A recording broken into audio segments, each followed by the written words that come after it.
Hi hello నమస్తే welcome back to my channel MMV Telugu channel. Hello my dear lovely family members and friends, మీరందరూ ఎలా ఉన్నారు? నేను చాలా బాగున్నాను. మీరు కూడా చాలా బాగున్నారని, బాగుండాలని మనస్ఫూర్తిగా దేవుణ్ణి కోరుకుంటున్నాను. అలానే ఈరోజు మనం మీ మనసు నాకు తెలుసు పార్ట్ 9లోకి వచ్చేసాం. కథలోకి వెళ్ళే ముందు నాదో చిన్న విజ్ఞప్తి. మీరు కనుక నా ఛానల్ని ఫస్ట్ టైం చూస్తున్నారా, చూస్తూ ఇంకా సబ్స్క్రైబ్ చేసుకోలేదా, అయితే ఇప్పుడే సబ్స్క్రైబ్ చేసుకోండి. సబ్స్క్రైబ్ బటన్ రెడ్ కలర్లో ఉంటుంది, దాన్ని క్లిక్ చేస్తే బెల్ ఐకాన్ వస్తుంది. దాన్ని క్లిక్ చేసి ఆల్ అనే ఆప్షన్ని ఎంచుకుంటే ముందు ముందు నేను చెప్పే మరిన్ని ఇంట్రెస్ట్కరమైన సిరీస్ అప్డేట్స్ అన్నీ మీకు నోటిఫికేషన్ రూపంలోకి వచ్చేస్తాయి. అలానే చిన్న లైక్ ఇవ్వండి, నాకు చాలా సపోర్ట్ చేసిన వాళ్ళు అవుతారు. నాకు ఇంకొంచెం ఎంకరేజ్మెంట్గా ఉంటుంది. ఇంకా కథలోకి వెళ్ళిపోదామా? మీనాక్షి ఒక ఐఏఎస్ ఆఫీసర్ అని చైతన్యకు చెప్తాడు చావ్లా. మీనాక్షి తన సోల్మేట్ అని మోహన్కి చెప్తాడు చైతన్య. దేశ రక్షణ విధానం మీద అద్భుతమైన ప్రసంగాన్ని సెమినార్లో మీనాక్షి ఇచ్చిందని చెప్తాడు మోహన్. ఆ సెమినార్కు తను వెళ్ళనందుకు బాధపడతాడు చైతన్య. అయితే మీనాక్షి అతను ఉండే ఫ్లాట్కి వచ్చేసరికి మహదానందపడిపోతాడు చైతన్య. తను ఢిల్లీ వచ్చిన పని పూర్తయిందని, తిరిగి తను వెళ్ళేలోగా ఓసారి మిమ్మల్ని కలవాలని వచ్చానని చెబుతుంది. గత 15 రోజుల నుంచి నాకెందుకు ఫోన్ చేయలేదు అని కూడా అడుగుతుంది. తన రూమ్లో ఆమెకు బ్రేక్ఫాస్ట్ సిద్ధం చేస్తాడు చైతన్య. అతడు చేసిన విధానానికి ముచ్చట పడుతుంది ఆమె. ఇస్త్రీ పెట్టి మీద అతడు ఆమ్లెట్ వేసి పెడతాడు. ఆమె ఆశ్చర్యపడుతుంది. తనని మెట్రో రైలు ఎక్కించమని, పాలికా బజార్లో షాపింగ్ చేయాలని ఉందని చెబుతుంది. టిక్కెట్ లేకుండా మెట్రోలో ఢిల్లీ నగరం అంతా చూపిస్తానని చెప్తాడు చైతన్య. అదేలాగా అని ఆశ్చర్యపోతుంది మీనాక్షి. టిక్కెట్ లేకుండా అంటే పూర్తిగా లేకుండా కాదనుకోండి, నామమాత్రపు టిక్కెట్తో. ఎందుకంటే టిక్కెట్ లేకుండా అసలు ఢిల్లీ మెట్రో స్టేషన్లోకి ప్రవేశించడం అసాధ్యం. అంతా ఫుల్లీ కంప్యూటరైజ్డ్. మన టిక్కెట్లో ఎలక్ట్రోమాగ్నెటిక్ స్ట్రిప్ట్ సిగ్నల్ అందుకున్నాకే మెట్రో రైల్ స్టేషన్లోకి వెళ్ళడానికి ద్వారం తెరుచుకుంటుంది. అతడు ఆమెని తీసుకెళ్ళి కౌంటర్లో న్యూఢిల్లీ స్టేషన్కి వెళ్ళడానికి 2 టిక్కెట్లు తీసుకున్నాడు. అతడు చెప్పినది కంప్యూటర్లో ఫీడ్ చేసిన తర్వాత 2 ప్లాస్టిక్ టోకెన్లు వంటి వాటిని ఇచ్చాడు కౌంటర్లోని వ్యక్తి. ఆ టోకెన్లని మీనాక్షికి చూపిస్తూ అన్నాడు చైతన్య. వీటిలో 20 రూపాయలకు విలువైన ప్రయాణ దూరం ఫీడ్ చేసి ఉంది. దీని ఆధారంగా మనం ఆ మేరకు టిక్కెట్ రుసుము ఉన్న ఏ ప్రాంతానికైనా ప్రయాణం చేయవచ్చు. అంతటితో దీని విలువ అయిపోతుంది. కానీ మనం ఇప్పుడు దీనితో 200 రూపాయల విలువ గల ప్రయాణం చేస్తున్నాం అని అన్నాడు. ఎలా అంది ఆమె ఆశ్చర్యంగా చూస్తూ. చూస్తూ ఉండండి అని అన్నాడు. సెక్యూరిటీ చెక్ అయ్యాక స్టేషన్లోకి వెళ్ళే ద్వారం దగ్గర ఉన్న ఎలక్ట్రానిక్ బోర్డు మీద మీనాక్షి టోకెన్ని ఉంచాడు చైతన్య. ఆ టోకెన్కి రీడ్ చేసిన ఎలక్ట్రానిక్ మిషన్ ఆమె లోపలికి వెళ్ళడానికి వీలుగా స్ప్రింగ్ డోర్ని 30 సెకండ్ల పాటు తెరిచింది. ఆ స్ప్రింగ్ డోర్ మూసుకోకముందే లోపలికి వెళ్ళండి అని తొందర చేసి మీనాక్షిని అటువైపుకు తోశాడు. డోర్ తెరుచుకున్నాకే మనం బయటికి వెళ్ళాలి. మన టికెట్ రుసుము మ్యాచ్ అయిన స్టేషన్లోనే మనం బయటికి వెళ్ళడానికి డోర్ తెరుచుకుంటుంది. అక్కడితో ఆ టికెట్ ఇన్వాలిడ్ అవుతుంది. అలాంటప్పుడు మనం ఈ ఒక్క టిక్కెట్తో ఢిల్లీ మొత్తం ఎలా చూస్తాం అని అడిగింది మీనాక్షి. మెట్రో రైలు కిటికీలో నుంచి నవ్వాడు చైతన్య. అతడేం చెప్తున్నాడో కొద్దిగా అర్థమవుతుంది మీనాక్షికి. ఈ టిక్కెట్ మనల్ని వేరే స్టేషన్లో బయటికి వెళ్ళడానికి ఎలౌ చేయదు, కానీ రైల్లో ఎంతసేపు ప్రయాణించినా అభ్యంతర పెట్టదు. మీకు ఇలాంటి అభ్యంతర పెట్టదు అని అన్నాడు. మీకు ఇలాంటి ఆలోచనలన్నీ ఎలా వస్తాయి అని వింతగా చూస్తూ అంది మీనాక్షి. చిన్న చిన్న ఆనందాలు. మీరు మెట్రో రైలు ఎక్కాలన్నారు. మామూలుగా మిమ్మల్ని మెట్రో రైలు ఎక్కించే కన్నా ఇలాంటి చిన్న థ్రిల్ని దానికి కలిపితే మీకు ఆ అనుభవం ఇంకా బాగా గుర్తుండిపోతుంది అని అన్నాడు. వెన్నెల్లో తాజ్మహల్ చూపించినట్టుగానా నవ్వింది మీనాక్షి.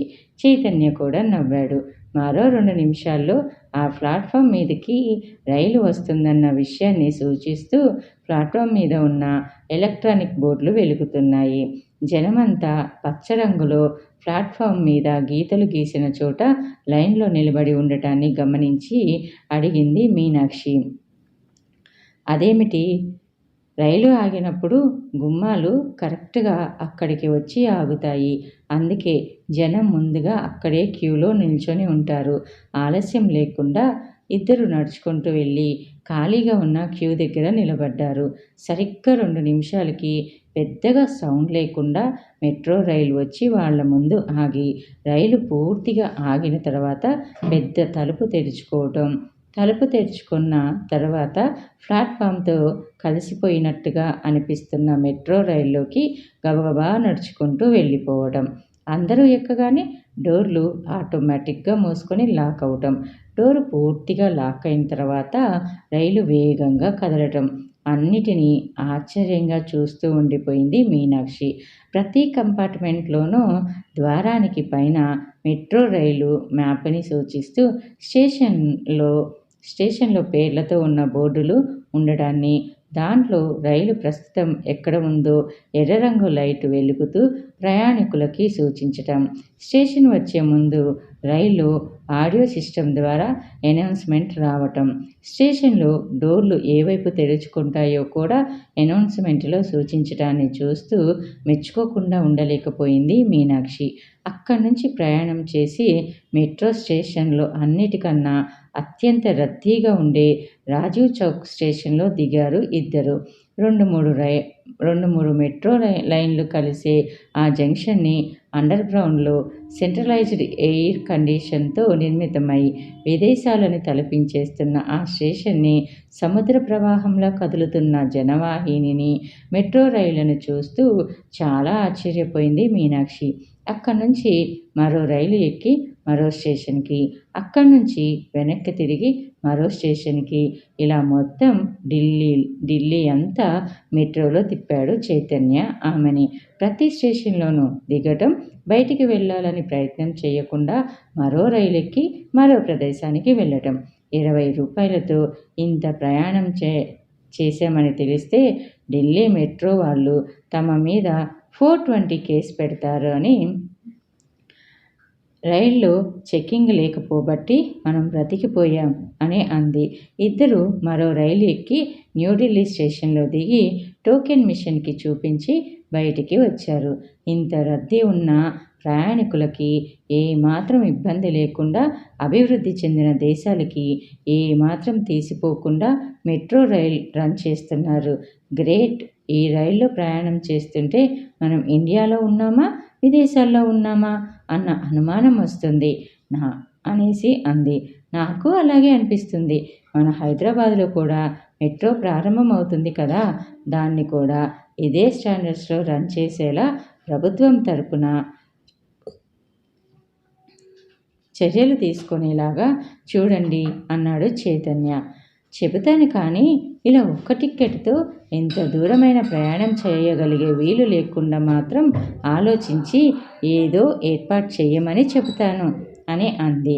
ఎంత దూరం ప్రయాణించినా స్టేషన్ బయటికి వెళ్ళే వీలు లేనప్పుడు ఎవరికి మాత్రం ఉపయోగం? దీనివల్ల మెట్రో రైలుకి వచ్చే నష్టం కూడా ఏమీ లేదు. కొత్తలో సరదాకి నాలాంటి వాళ్ళు 1-2 సార్లు ఇలా చేస్తే చెయ్యొచ్చు అంతే అన్నాడు చైతన్య. నిజమే అంది మీనాక్షి. న్యూఢిల్లీ స్టేషన్ నుంచి ఆటో ఎక్కి ఇద్దరు ఇందిరా మెమోరియల్ దగ్గర దిగారు. ఒకప్పుడు ఇందిరాగాంధీ నివాసం ఉన్న ఆ ఇంటిని ఆసక్తిగా పరికించి చూసింది మీనాక్షి. చుట్టూ పచ్చని చెట్లు, బోలెడంత ఖాళీ స్థలం, అవసరమైనంత వరకే గదులు, ఎగువ మధ్యతరగతి ఇంటిలా ఉన్న ఆ ఇంటిని చూస్తూ ఉంటే ఇది అని తెలియనటువంటి భావం ఏదో మనసులో మెదిలింది మీనాక్షికి. ఇద్దరు బిడ్డల తల్లిగా, దేశానికి ప్రధానమంత్రిగా, ప్రతిపక్ష నేతగా, కీలకమైన పరిస్థితుల్లో దేశాన్ని నడిపించిన నాయకురాలిగా ఒక పక్క కుటుంబంలోని ఆటుపోట్లని, మరో పక్క దేశంలోని ఆటుపోట్లని తట్టుకుంటూ ఎన్నో సంఘర్షణల నడుమ జీవితాన్ని సాగించి కూడా ఎవరికీ తల వంచని ధీరోదాత్త మహిళగా అందరికీ ఆదర్శప్రాయంగా నిలిచి చివరికి తన సొంత బాడీగార్డుల చేతుల్లో తన ఇంటి ఆవరణలోకి కాల్చబడి చనిపోయిన ఆమె మనోభావాలకి మౌన సాక్షిగా కనిపించింది ఆమెకు ఆ ఇల్లు. అరుదైన ఛాయాచిత్రాలు, ఇందిరాగాంధీ సేకరించిన పురాతన వస్తువులు, బాడీగార్డ్ కూర్చొని ఆమెను కాల్చిన స్థావరం, చనిపోయినప్పుడు ఆమె కట్టుకున్న చీర, ఆమె ఎంతో ఇష్టంగా వాడిన నిడారంభరమైన వస్తువులు చరిత్రని కళ్ళ ముందు చూపిస్తున్నట్టుగా అనిపించాయి ఆమెకి. అక్కడి నుంచి ఇద్దరు పక్కనే ఉన్న జవహర్లాల్ నెహ్రూ మెమోరియల్కి వెళ్ళి అక్కడ మ్యూజియంని సందర్శించారు. అక్కడి నుంచి రాజ్ఘాట్ వెళ్ళి మహాత్మా గాంధీ సమాధిని దర్శించుకొని జాతిపితకి అంజలి ఘటించారు. ఏంటి ఢిల్లీ చూపించమంటే అన్ని సమాధులని, చనిపోయిన వాళ్ళ ఇల్లు చూపిస్తున్నాడు అనుకుంటున్నారా అని నవ్వుతూ అన్నాడు చైతన్య. లేదు, మహోన్నతమైన మన దేశ చరిత్రకి, స్వాతంత్ర సంగ్రామానికి వేదికగా నిలిచిన నగరం ఢిల్లీ. ఢిల్లీ అనగానే నాకు గుర్తొచ్చే విషయాలని, కళ్ళకు కట్టించే ప్రదేశాలనే మీరు చూపిస్తున్నారు అని అంది. ఆమె మాటలకి చైతన్యకి ఆనందంగా అనిపించి ఢిల్లీ వచ్చిన వెంటనే తను చూడాలనుకున్న ప్రదేశాలనే ఆమెకి చూపించాడు. ఇదేమిటి అన్ని సమాధులని, చనిపోయిన వాళ్ళ ఇళ్ళని చూపించమంటున్నావు అని అడిగిన మోహన్ ప్రశ్నకి తను చెప్పిన సమాధానమే ఇప్పుడు ఆమె చెబుతుంది. మనల్ని మనం అవతలి వ్యక్తిలో కనుక్కోవటం, అవతలి వ్యక్తి చేత అలా కనుగొనబడటంలోని ఆనందమే ప్రేమ అన్నారెవరో. ఆమె భావాలు, అభిప్రాయాలు తన వాటితో కలవటం ఏదో తెలియని ఆనందాన్ని ఇస్తుంది చైతన్యకి. వాళ్ళు ఆ ప్రదేశాలన్నీ తిరగటం పూర్తయ్యేసరికి సాయంత్రం 5 అయింది. అప్పటికే చలిగాలి మొదలైంది. చలికి నగరం నల్ల దుప్పటి కప్పుకుంటున్నట్టు చీకటి తెరలు నగరం మీద పరుచుకుంటున్నాయి. అతడు ఆమె వంక చూశాడు. పసుపు పచ్చని జర్కిన్లో పొద్దుతిరుగుడు పువ్వులా మెరుస్తుంది ఆమె. నల్లటి ఆ వాతావరణంలో తను ఆమె వైపు అలా చూడటాన్ని ఆమె గమనించిందన్న విషయాన్ని అతడు గమనించాడు. అమ్మయ్య, ఇవాళ చలిని తట్టుకోవడానికి ఏర్పాట్లు చేసుకొని వచ్చారు కదా అన్నాడు అతడు తన తడబాటుని కప్పుపిచ్చుకోవడానికి. అతడి మాటలకు ఆమెకి తాజ్మహల్ దగ్గర జరిగినది గుర్తొచ్చి, మిమ్మల్ని వేడెక్కించే శ్రమ ఇవాళ నాకు లేదు కదా అని అన్నట్టు అనిపించి బుగ్గలు ఎర్రబడ్డాయి. ఆమె బుగ్గలు ఎర్రబడ్డాన్ని గమనించిన అతడికి ఆమె ఏం ఆలోచిస్తుందో అర్థమైంది. అతడి ముఖం చూసి ఆమె సిగ్గుపడింది. ఇలా ఒక 2 నిమిషాలు వాళ్ళు ఎదుటి వాళ్ళ మనసుల్లో ఏముందో ఊహించుకుంటూ ఇద్దరు బుగ్గలు ఎర్రపరుచుకున్నాక అతడు అన్నాడు, షాపింగ్కి వెళ్దామన్నారు కదా, కన్నాట్ ప్లేస్కి చాలా దగ్గరలో ఉన్నాం, మనం వెళ్దామా అని అడిగాడు. షాపింగ్ కన్నాట్ ప్లేస్లో కాదు చెప్పాను కదా, పాలికా బజార్లో అని నవ్వింది ఆమె. ఇద్దరు ఆటోలో కన్నాట్ ప్లేస్కి వెళ్ళి అక్కడ అండర్ గ్రౌండ్లో ఉండే పాలికా బజార్లోకి వెళ్ళారు.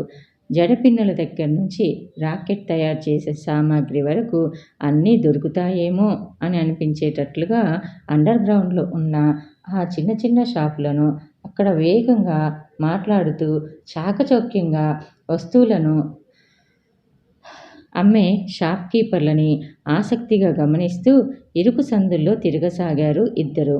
అండర్ గ్రౌండ్లో సన్న ఇరుకు సందుల్లో అంత పెద్ద షాపింగ్ మాల్ ఉండటం ఆశ్చర్యంగా అనిపిస్తుంది చూసిన వాళ్ళకి ఎవరికైనా.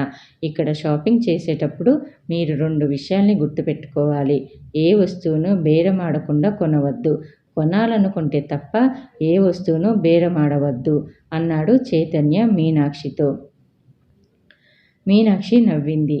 అంతేకాదు, ఈ సందుల్లో తప్పిపోయారంటే మళ్ళీ మిమ్మల్ని వెతికి పట్టుకోవడానికి నా తరం కాదు, కాస్త నన్ను చూసుకొని నడుస్తూ ఉండండి అనేసి అన్నాడు. పోనీ మీ చెయ్యి పట్టుకొని నడుస్తాను అంటూ చనువుగా అతడి చెయ్యి పట్టుకుంది. ఒళ్ళు జల్లుమన్నట్టు అనిపించింది చైతన్యకి. ఆ తర్వాత వెంటనే ఆమె తన చెయ్యి వదిలేసిన ఆమె స్పర్శ తన చేతిని అంటిపెట్టుకొని ఉన్నట్టు అనిపించింది అతడికి. ఇద్దరూ అన్ని షాపులని చూసుకుంటూ తిరిగారు.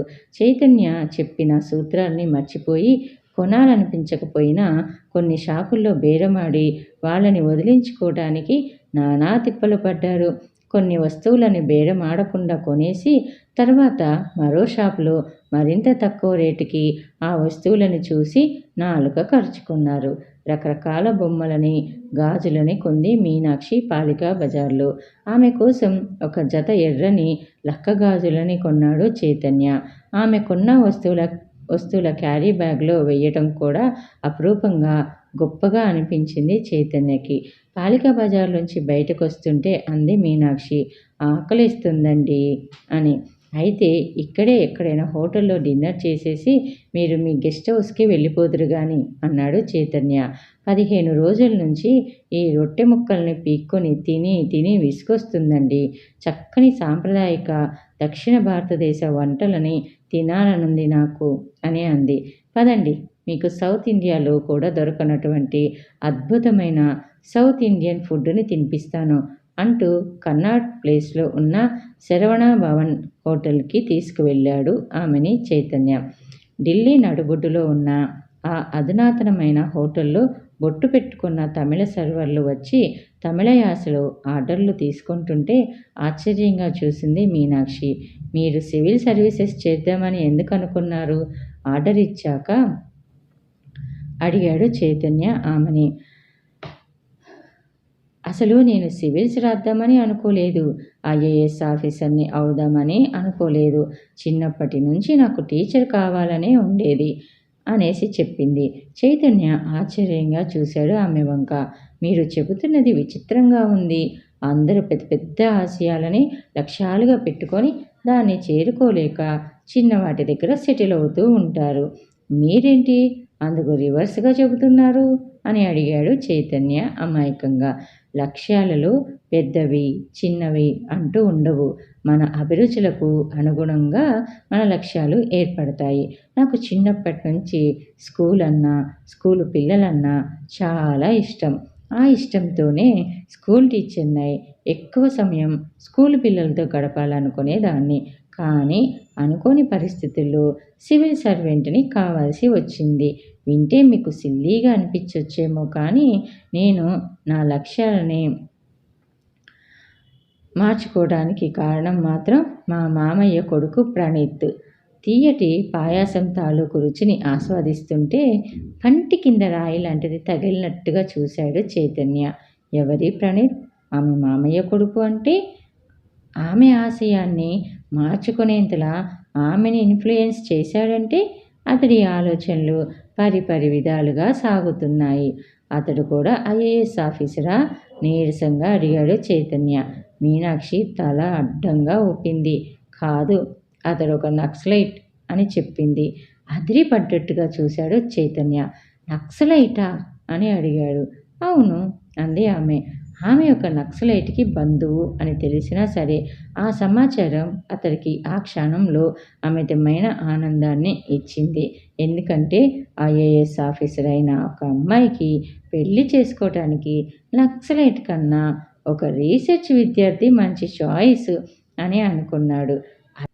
అతడు మిమ్మల్ని ఐఏఎస్ కావడానికి ఎలా ఇన్స్పైర్ చేశాడు అని ఆశ్చర్యం, ఆనందం రెండు కలగలిసిన గొంతుతో అన్నాడు చైతన్య. అదే చెప్పబోతున్నాను. మా తాతయ్య నరసింహం గారు గొప్ప దేశభక్తి గల వ్యక్తి, స్వాతంత్ర సమరయోధుడు. ఆయనకి మా అమ్మ, మామయ్య ఇద్దరే సంతానం. మా మామయ్య పెద్ద కొడుకు ప్రణీత్. మా తాతయ్య దేశభక్తే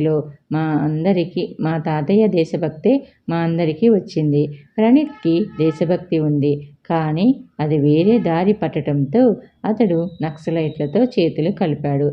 క్రమంగా ఇంటికి దూరమయ్యాడు.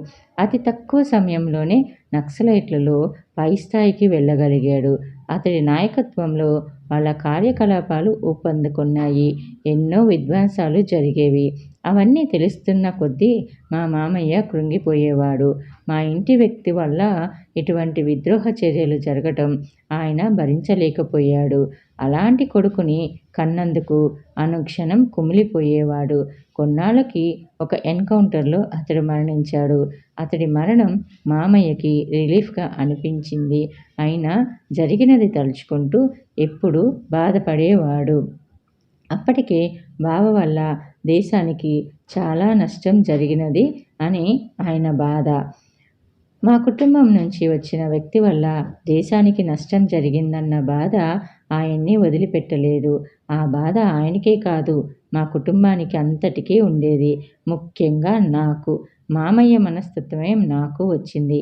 నా వల్ల కానీ, మా కుటుంబం వల్ల కానీ ఎవరికి ఏ నష్టం జరగకూడదన్నది నా సిద్ధాంతం. అలా జరిగితే ఎంత కష్టాన్నైనా భరించి ఆ నష్టాన్ని ఏదో ఒక రకంగా భర్తీ చేయాలని అనుక్షణం ఆలోచిస్తూ ఉంటాను. బావ చనిపోయే నాటికి నేను ఇంటర్మీడియట్ చదువుతున్నాను.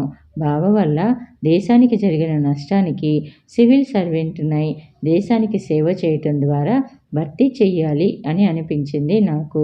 ఆ నిర్ణయం తీసుకున్న తర్వాతనే నాకు మనశ్శాంతిగా అనిపించింది. నాకే కాదు, మా మామయ్యకి కూడా. ఆ క్షణం నుంచి కష్టపడి చదివి సివిల్స్ పాస్ అయ్యాను అని చెప్పింది. అతడు ఒక్క క్షణం ఏం మాట్లాడకుండా ఆమె వంక చూస్తూ ఉండిపోయాడు. ఇదే కథని ఆమె ఐఏఎస్ అవ్వకముందు చెప్పి ఉంటే తెలుగు సినిమా కథలా ఉంది అనుకుని నవ్వుకునేవాడు. కానీ ఆమె అనుకున్నది సాధించాక చెబుతుంది కనుక ఒళ్ళు గగురు పొడుస్తుంది. గొప్ప గొప్ప కార్యాలన్నీ మొదట్లో గొప్ప గొప్ప ఉద్దేశాలతోనే మొదలవుతాయన్నదానికి ఆమె కథే ఉదాహరణ అనిపించింది అతడికి. రియల్లీ గ్రేట్ మనస్ఫూర్తిగా అన్నాడు చైతన్య. కానీ వృత్తిరీత్యా లభించే ప్రత్యేకమైన హోదా, గుర్తింపు నా మనస్తత్వానికి సరిపడవు.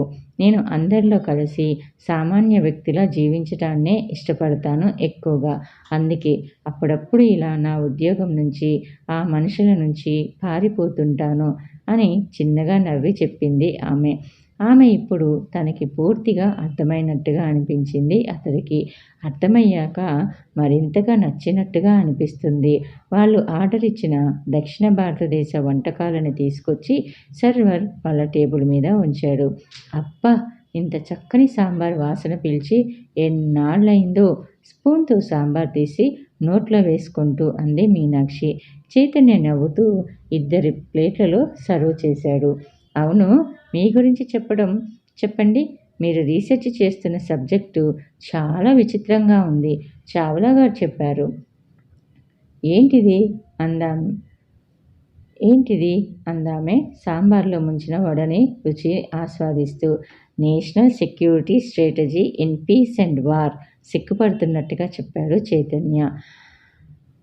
ఆ సబ్జెక్టు ఎన్నుకోవాలని ఎందుకు అనిపించింది మీకు అని అడిగింది. నా ఆశయం జర్నలిస్ట్ కావాలని. మోహన్తో పాటు పార్ట్ టైం జర్నలిస్ట్గా పిఎస్ఎన్ టీవీలో పనిచేస్తున్నాను. ఆ సబ్జెక్టుని ఎన్నుకోవడానికి ప్రత్యేక కారణం అంటూ ఏమీ లేదు. స్వాతంత్ర్యం వచ్చి ఇన్నాళ్ళు అవుతున్నా మన దేశ భద్రతని గురించి మనం సరైన చర్యలు తీసుకోవటం లేదని నాకు అనిపిస్తూ ఉంటుంది. దానిపై కొంత అవగాహన కోసం పరిశోధన చెయ్యాలి అని అనిపించింది. అందుకే పిహెచ్డికి ఆ సబ్జెక్ట్ ఎంచుకున్నాను అంతే అంటూ తలదించుకుని టిఫిన్ చేస్తూ చెబుతున్న అతడి వంక పరిశీలనగా చూసింది ఆమె. దేశం గురించి ప్రధానమంత్రి ఆలోచించినంత బాధ్యతగా మీరు ఆలోచిస్తున్నారు అంది ఆమె. అతడు చిన్నగా నవ్వి థ్యాంక్స్ అన్నాడు. అయితే మీరు ఐఏఎస్ ఆఫీసర్ అయినందుకు మీ మామయ్య గారు హ్యాపీ అన్నమాట అన్నాడు. మీనాక్షి ముఖంలో క్షణకాలం నీలి నీడలు కదిలాయి. దురదృష్టవశాత్తు నేను ఐఏఎస్ ట్రైనింగ్ పూర్తి చేసేలోపే మా అమ్మ, నాన్న, మామయ్య, అత్తయ్య టూర్కు వెళ్ళి ఒక యాక్సిడెంట్లో చనిపోయారు. ప్రస్తుతం నాకు మా తాతయ్య తప్ప ఎవరూ లేరు అని చెప్పింది. ఐ యామ్ సారీ ఒక 5 నిమిషాల వరకు చైతన్య ఏమీ మాట్లాడలేకపోయాడు. అతడికి ఎందుకో ఆమెని దగ్గరకు తీసుకోవాలి అని అనిపించింది. టిఫిన్ చాలా బావుంది. 2 రోజుల ముందుగానే హైదరాబాద్ వెళ్ళిపోయినట్టుగా అనిపించింది అని చేతులు కడుక్కుంటూ ఆనందంగా అంది మీనాక్షి. టాక్సీలో ఆమె గెస్ట్ హౌస్ దాకా దిగబెట్టాడు చైతన్య. టాక్సీ దిగి ఆమె లోనికి వెళ్లకుండా రోడ్డు మీద నిలబడింది. అతడు కూడా వెళ్లకుండా అలాగే రోడ్డు మీద నిలబడ్డాడు. ఇవాళ చాలా బాగా గడిచింది అంది ఆమె. నాకు కూడా అన్నాడు అతడు. Thanks for everything. You are most welcome అన్నాడు. ఒక్క నిమిషం ఇద్దరి మధ్యన మౌనం. ఏం మాట్లాడాలో తెలియని బిడియం. మౌనం కూడా శ్రావ్యంగా, బిడియం కూడా సౌకర్యంగా ఉన్నట్టు అనిపించే ఆ ఫీలింగ్ గమ్మత్తుగా ఉంది ఇద్దరికీ. ఇద్దరికీ విడిపోయి వెళ్ళాలనిపించటం లేదు. ఏదో తెలియని బంధం ఈ ఒక్క రోజులో తమ మధ్యన ఏర్పడినట్టుగా అనిపిస్తుంది ఇద్దరికీ. మంచు శరీరాల్ని తడిపేస్తున్నా అలాగే నిల్చొండిపోయారు. మీరు ఎవరినైనా ప్రేమించారా? హఠాత్తుగా అన్నాడు అతడు. ఆమె ఒక్క క్షణం తడబడ్డట్టుగా చూసింది అతడి వంక. ఎందుకలా అడుగుతున్నారు? అని ఆశ్చర్యంగా అంది ఆమె. తర్వాత ఏం జరిగింది? అతడు ఎందుకలా అడిగాడు అనేది తెలుసుకోవాలనుకుంటే నెక్స్ట్ ఎపిసోడ్ వరకు వెయిట్ చేయాలి. అలానే ఈరోజు పుట్టినరోజులు, పెళ్లి రోజులు జరుపుకునే వాళ్ళందరికీ many more happy returns of the day అండి.